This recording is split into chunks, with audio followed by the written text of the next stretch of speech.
네, 지금까지 해서 이제 설문 결과에 대해서 말씀드렸고요. 저희가 이런 조사를 늘 하는 이유는 아이 고객들이 어떤 걸 원하시는지, 그다음 현재 상황이 어떤지를 보고 새로운 버전을 만들 때, 로드맵을 만들 때 반영을 하는데요. 그걸 반영해서 나온 이제 7.4의 기능들을 좀 살펴보겠습니다.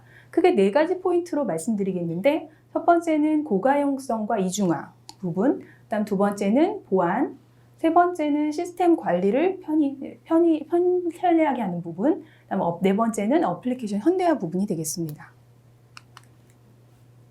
네, 고가용성 이중화 솔루션에 대해서 말씀드리겠는데요. 여기 계신 분들은 상당수 고객분들이 미션 크리티컬한 중요 업무를 돌리고 계실 거기 때문에 이중화에 대한 대비는 다 하고 계실 거라고 생각을 합니다. 근데 이중화를 대비하는 그 솔루션의 타입이 그동안에는 이 2가지 타입만 있었습니다. 2가지 타입이라는 것은 액티브 패시브 형태, 액티브 인액티브 형태. 이 이야기는 2데이 서버가 있는데 2데이 서버 중에서 평상시에는 한 대만 액티브로 운영을 하시고 문제가 생기면 이제 롤스왑, 스탠바이 되어 있던 서버로 롤스왑을 해서 스탠바이 서버가 가동되는 형태가 이제 액티브 패시브 형태의 HA 구조이고요. 그다음 액티브 인액티브 형태도 있습니다. 보통 이제 DR 서버에서 그런 경우들이 있으신데 평상시에는 운영 서버로 운영을 하시다가 문제가 생기면 이쪽 DR 서버를 그때 올리는 거죠. 올려서 뭐 테이프 백업 받은 걸로 부어서 다시 가동시키기도 하시고 또는 이제 IBM의 솔루션으로 VMRM이라고 하는 솔루션이 있습니다. VM 리커버리 매니저라고 해서 이제 스토리지로 만약에 복제된 경우에 한해서 그쪽 리모트에 있는 서버에서 이미지를 올려서 가동시킬 수 있는 그런 방식이 있습니다. 그래서 어쨌거나 이 2가지 방식은 한쪽 서버만 평상시에 가동이 된다는 특징을 가지고 있죠.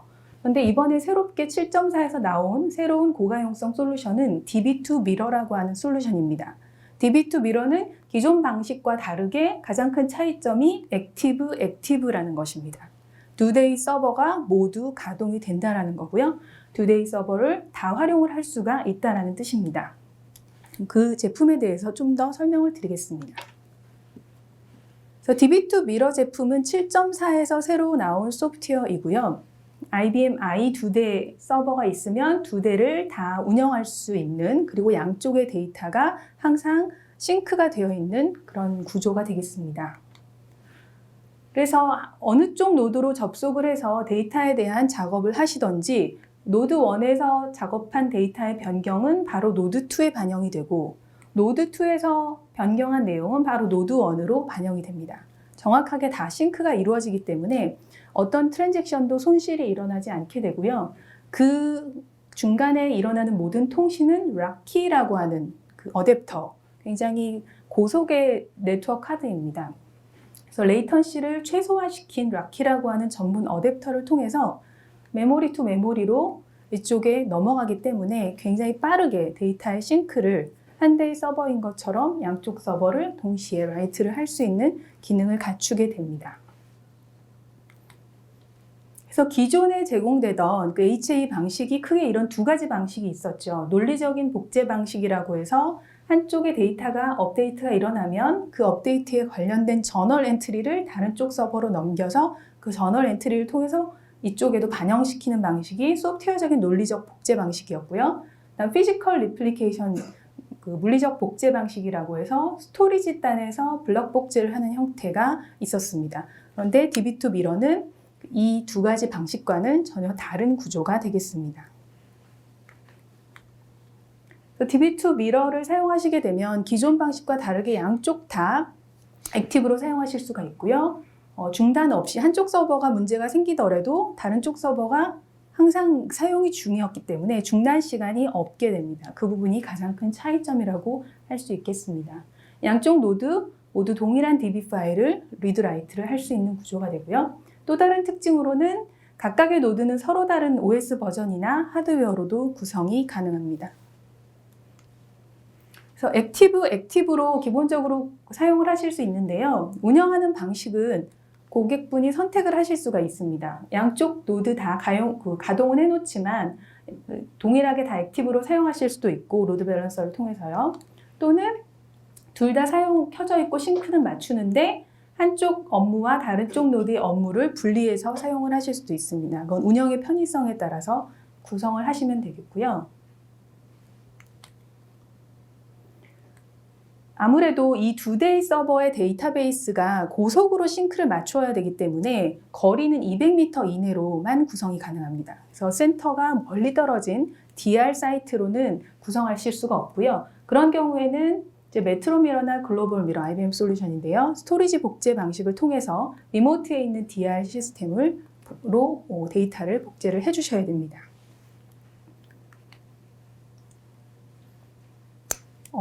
DR 사이트로 복제하는 방식은 이제 논리적 복제, 소프트웨어 방식으로 복제를 하실 수도 있습니다. 선택사항이시고요. 그래서 DB2 미러는 모든 데이터 베이스뿐만이 아니라 관련되어 있는 IBM i OS의 시스템 오브젝트들도 같이 복제가 가능하고요. 저널링이 이용되지 않기 때문에 저널링은 필수가 아니고 선택사항입니다. 대신 이제 좀 고려해야 될 부분은 양쪽에 동일하게 싱크를 항상 맞춰야 되기 때문에 물론 이제 고속의 어댑터로 처리가 되기는 하지만 이쪽에도 쓰고 이쪽에도 데이터를 써야 되는 작업을 한 트랜잭션에서 두 개를 다 해야 되다 보니까 해당 트랜잭션의 시간이 미세 하나마 증가될 수밖에 없습니다. 근데 그 부분이 이제 업무의 종류에 따라서 다를 수는 있는데요. 감안은 해주셔야 될 것 같습니다. 그러나 이제 라이트에 대한 부분만 그렇게 시간이 증가가 되는 것이고 리드의 워크로드는 상관이 없기 때문에 영향을 받지는 않게 됩니다. 관련된 내용은 매뉴얼 사이트가 있고 또 추가적인 질문 나중에 해주시면 그리고 이후 세션에서도 더 자세한 내용을 말씀드리겠습니다. 지금까지 고가용성 말씀드렸고요. 두 번째 카테고리였던 이제 보안 쪽을 좀 말씀드리려고 합니다. 보안 관련된 고민들을 여기 계신 분들 중에도 고민하고 계신 분이 분명히 있을 거라고 생각을 하는데요. 실제로 보안 사고는 외부에 모르는 사람한테서보다는 실제 발생 사례를 보면 대부분 내부 사용자로부터 발생을 한다고 합니다. 굉장히 많은 비율이 내부자로부터 발생을 하는데요. 그 내부자라는 게 뭐 의도적인 악의를 가진 내부자일 수도 있지만 나도 모르게 하는 그런 유출도 발생할 수도 있고요. 어쨌거나 실제 시스템에 액세스가 가능한 권한이 있는 그런 내부 사용자에 의해서 데이터 유출이 되는 경우가 많다는 것이죠.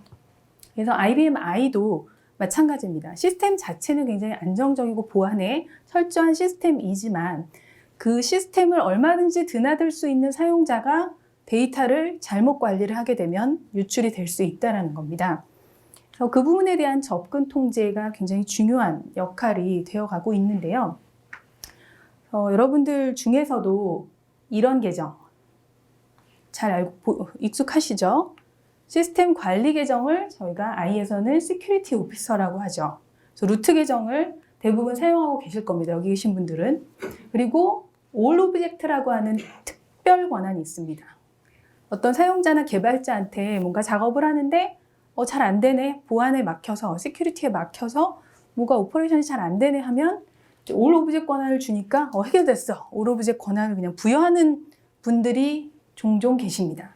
그래서 나도 모르게 관리를 하는 시스템에 많은 사용자 계정들이 생각보다 많이 이 올 오브젝트 권한을 가지고 계십니다. 한번 돌아가셔서 시스템 내에 올 오브젝트 권한의 계정이 몇 개 있나 한번 살펴보시면 생각보다 많다는 걸 보실 거예요. 그래서 올 오브젝트 권한이 근데 얼마나 무서운 권한이냐면 이 권한이 있으면 시스템에 있는 데이터 다 지울 수 있습니다.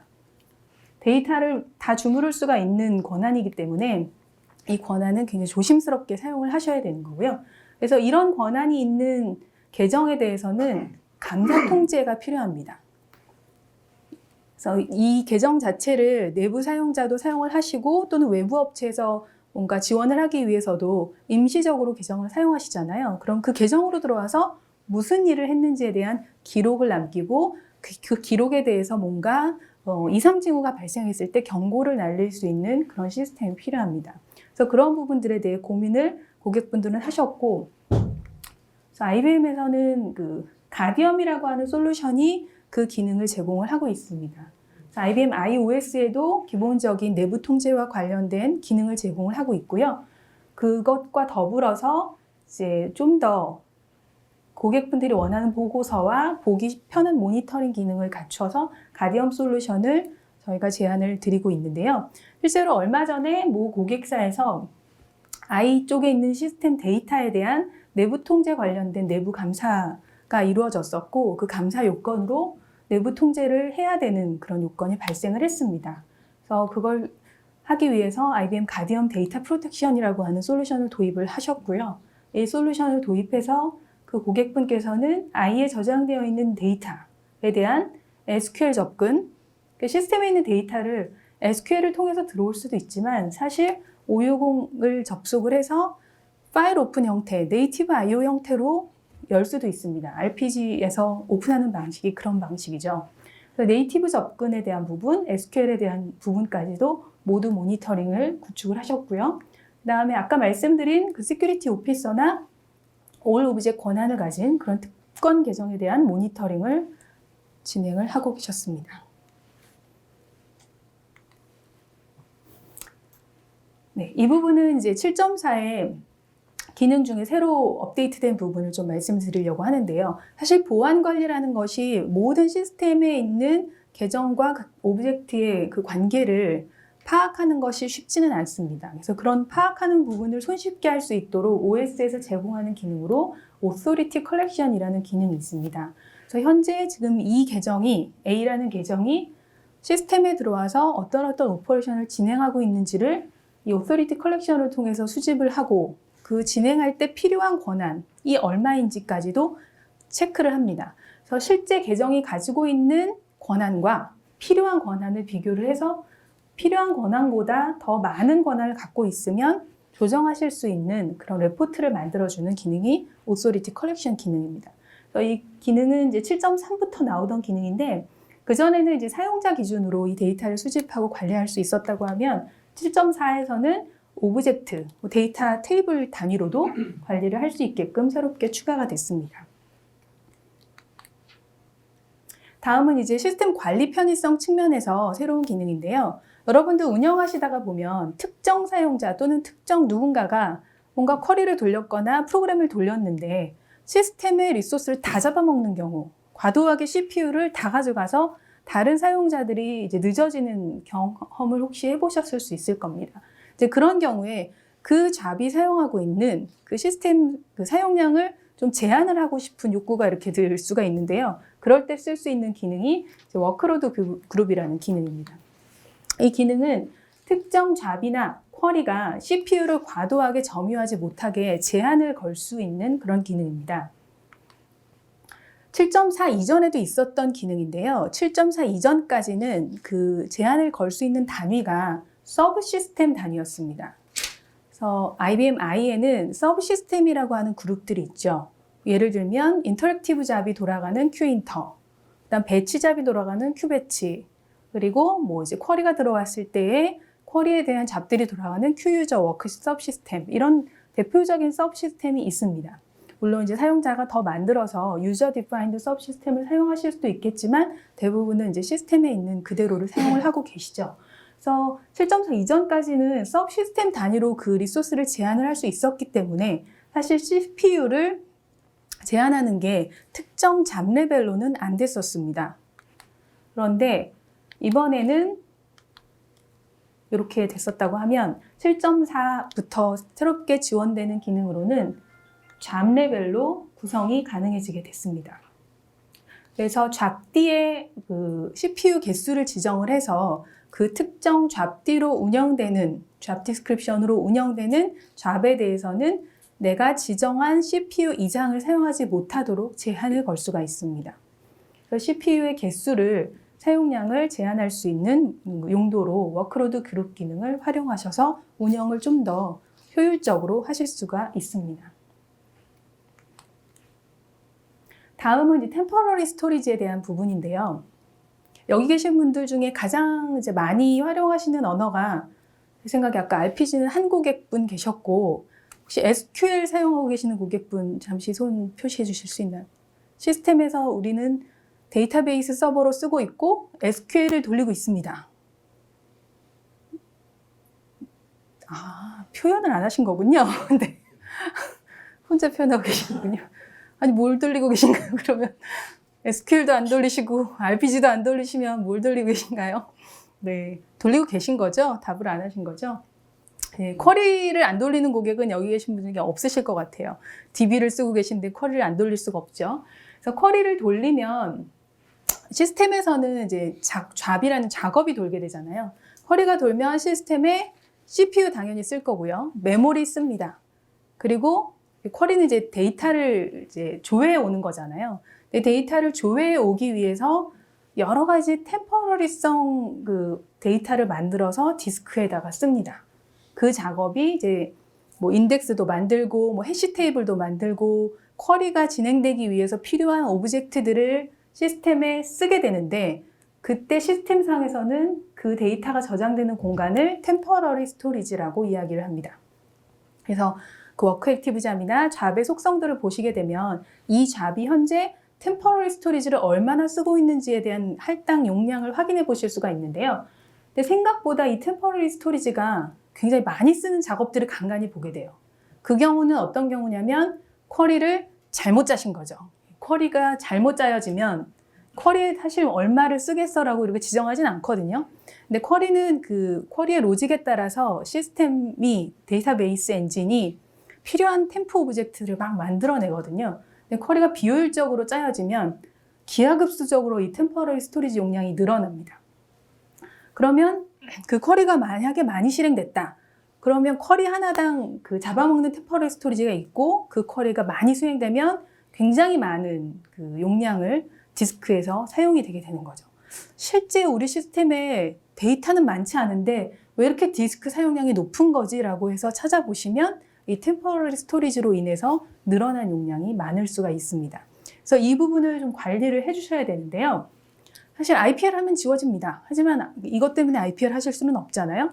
그래서 쿼리를 일단 효율적으로 짜시는 게 굉장히 중요하시고 그래서 쿼리를 짤 때나 아니면 운영 중일 때 지나치게 템퍼러리 스토리지를 과도하게 사용하지 않도록 제한을 걸 수 있는 기법이 7.2, 7.3에서도 있었고 7.4에서도 있는데 7.4에서 새로워진 기능은 예전에는 전체 스토리지를 기준으로 몇 퍼센트 뭐 이런 식으로 리미트를 걸 수가 있었는데요. 7.4부터는 내가 용량을 아예 딱 지정을 할 수가 있습니다. 몇 기가면 몇 기가, 몇 메가 몇 메가 이런 식으로 그 어느 용량 이상으로 만약에 올라간다. 그럼 잡을 딱 홀딩 시켜버리는 거예요. 더 이상 진행되지 못하도록. 그래서 지나치게 사용하지 못하도록 제한을 걸고 싶을 때 사용하실 수 있는 기능입니다. 다음은 온라인 테이블 리오그에 대한 부분이에요. 테이블 리오그 혹시 하시나요? 리오그 하십니까? 아, 네, 하시네요. 역시 답변 한 번만 계속 해주고 계세요. 한 번을 이용해서. 네. 리오그라는 거는 데이터베이스 관리하시는 분이면 잘 알고 계실 거라고 생각이 되는데요. DB2에 있는 테이블에 그 레코드들이 막 저장이 되잖아요. 저장이 되는데 중간중간 이제 계속 트랜잭션이 일어나면서 레코드가 저장된 것들이 이제 지워지기도 하고 다시 또 입력되고 인서트, 업데이트 막 일어나면서 디스크상에 저장되어 있는 그림이 이런 식으로 구멍이 뻥뻥 뚫린 형태로 이제 저장 위치가 이렇게 생기는 거예요. 그러면 시스템에서 이제 디스크 액세스를 할 때 비효율성이 좀 발생을 하게 되는 거죠. 그래서 쫙 몰아서 깔끔하게 이렇게 몰아주는 그 작업이 테이블 리오거나이제이션이잖아요. 테이블 리오그. 그래서 리오그 작업을 하실 때 이제 테이블을 사용하지 않는 상황에서 하는 게 이제 그전 방식이었고 이제 온라인 테이블을 사용 중일 때도 할 수 있는 방법이 이제 온라인 테이블 리오거나이제이션인데요. 기존에 이거 혹시 쓰고 계신 분 계신가요? 생각보다 많지 않으시더라고요. 그래서 좀 알리는 차원에서 사실 이제 가지고 나왔고요. 7.4부터 이제 온라인 리오그의 기능이 더 향상이 돼서 중간에 살짝 데이터가 안 보이는 그런 미스되는 부분이 있었는데 그런 부분이 전혀 발생하지 않기 때문에 이제 믿고 쓰셔도 된다라는 차원에서 가지고 나왔습니다. 다음은 페어락 옵션에 대한 내용입니다. 그 테이블을 사용하시고 계시면 이제 테이블에 대한 변경 작업이 필요할 때가 있죠.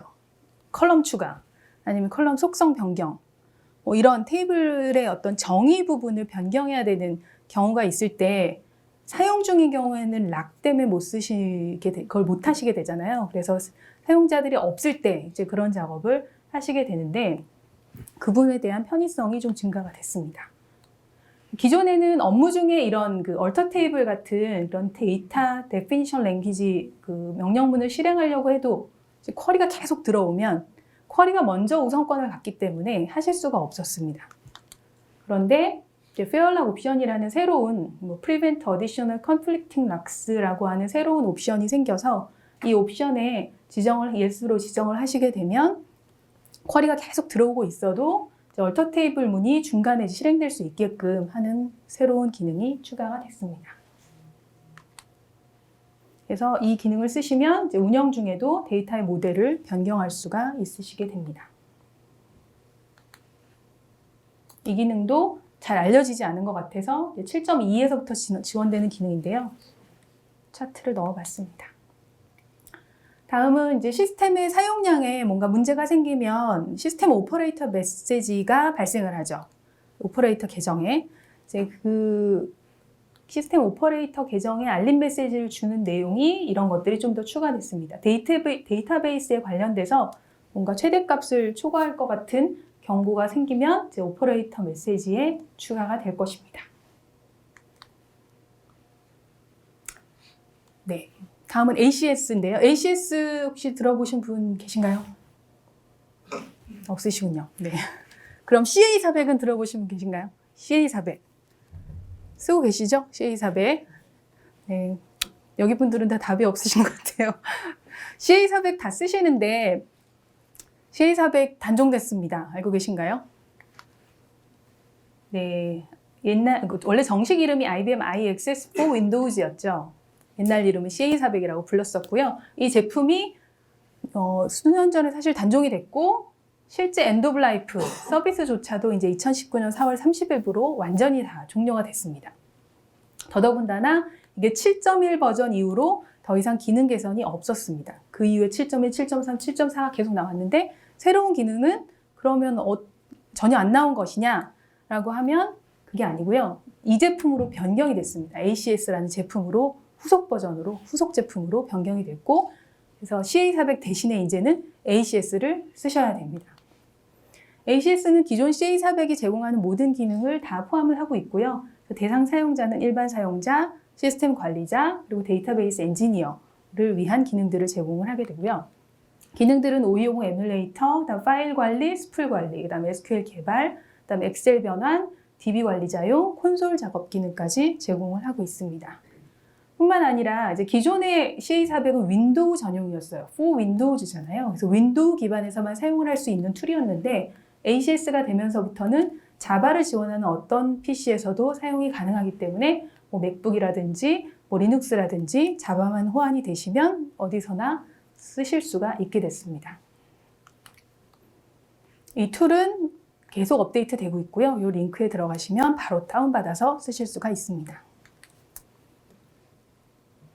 그 안에 굉장히 많은 기능들이 있는데 유용한 몇 가지만 좀 소개를 드리려고 합니다. 첫 번째는 서비스 기능이에요. IBM iService라는 기능인데 이 화면은 지금 SQL 스크립트를 실행할 수 있는 툴입니다. Run SQL 스크립트라고 해서 SQL을 이 툴 안에서 실행을 하실 수가 있는데요. 그 안에 이런 IBM iService를 찾아서 실행할 수 있는 메뉴가 있습니다.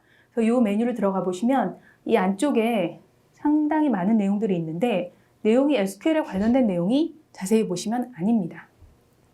어플리케이션, 서비스 트래커, 환경 변수 정보, 통신, 네트워크 통계 정보, 네트워크 인터페이스 등등등 시스템에 관련된 내용입니다. SQL을 통해서 시스템에 관련된 작업을 하실 수가 있는 기능이 이 IBM iService입니다. 굉장히 많은 SQL로 된 IBM iService 기능이 추가가 됐고요.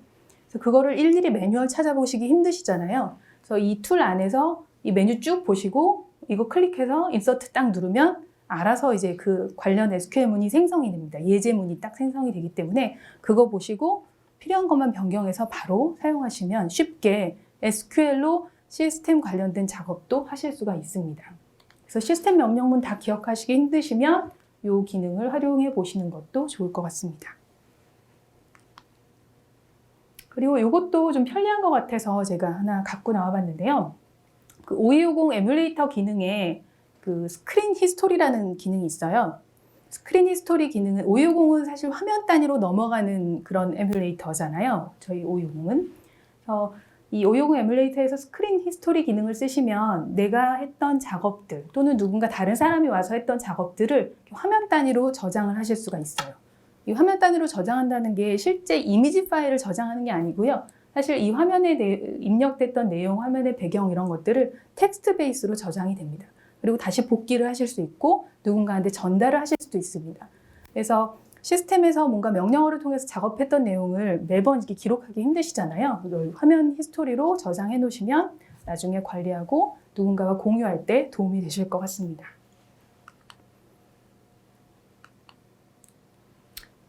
네, 랭귀지에 관련된 부분은 계속해서 업데이트가 이루어지고 있고요.